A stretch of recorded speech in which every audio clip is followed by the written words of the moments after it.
투표일 전에는 저희도 그 블랙아웃 기간이어서 여론조사도 공표 못하는 기간인데 일부 유권자들은 결국에는 그렇게 출구조사 결과를 알고 또 투표를 하기 때문에 그 영향을 받았을 수 있다라는 지점 짚어주신 거고 앞서 그 유권자 입장에서 할 수 있는 대응을 좀 말씀해 주셨는데 일단 손해배상 소송을 청구하는 이 부분에 대해서는 그 유권자들이 어떤 부분을 입증해야 이게 배상을 받을 수 있는 겁니까?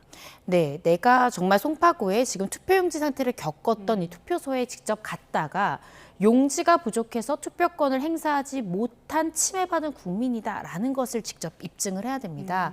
사실상 그곳에 갔다가 투표권을 실제로 행사하지 못했지만 그 행사하지 못했다라는 점을 예를 들어 사진이라든지 영상이라든지 이런 것들을 통해서 객관적으로 입증하지 못한다면 내가 그런 손해를 입은 당사자다라는 점을 이 법적 과정에서 입증하기가 상당히 어려울 수 있거든요. 그래서 실질적으로 침해를 받은 국민이라면 그러한 점을 입증할 수 있는 객관적 증거들을 지금에서라도 그때 찍었던 사진이라든지 어떤 녹음이라든지 영상이라든지 이런 것들을 잘 보관해 놔야만 이후 소송 과정에서 내가 직접 침해를 받은 사람이다라는 점이 무리 없이 입증될 수 있지 않을까 싶고요. 또 청구 금액, 또 인용 금액이 또 문제가 될 수 있습니다. 조심스럽게 예측해 보자면 아마 수백만 원의 범위 내에서 이러한 손해배상액이 결정되지 않을까라는 생각이 드는데요. 사실 이것이 이제 국가배상 청구가 들어가고 이 소송의 결과 앞으로도 굉장히 중요한 어떤 지침이 될 수 있다는 생각이 듭니다. 정말 초유의 사태이기 때문에 국민의 선거권 그리고 투표권이 이렇게 침해됐을 때 국민 한 사람이 입는 손해배상액에 대해서 과연 사법부가 얼마의 손해를 금전적으로 환산해서 인정할 것인가 이 부분도 우리가 추후에 지켜봐야 되는 쟁점이지 않을까 싶습니다. 네. 유권자가 할 수 있는 대응 중에 또 하나가 헌법소원을 제기하는 거라고 하던데 이건 받아들여질 가능성이 얼마나 있습니까? 저는 상당 부분 있다라는 생각이 듭니다. 지금 이미 헌법소원이 접수가 됐죠.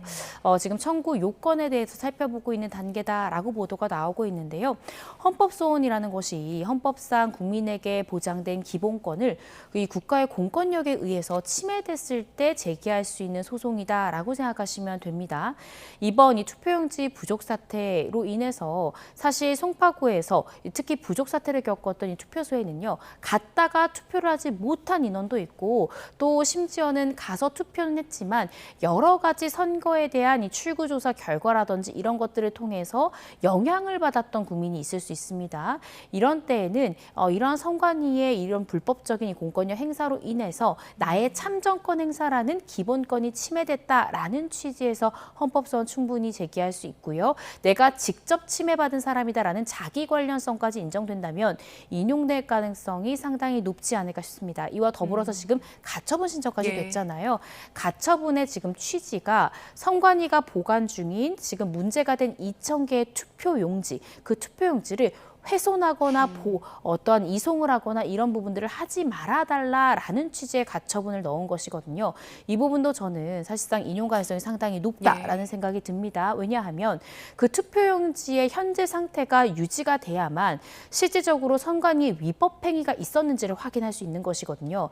투표용지 관련해서도 공직선거법 굉장히 엄격한 규정 두고 있습니다.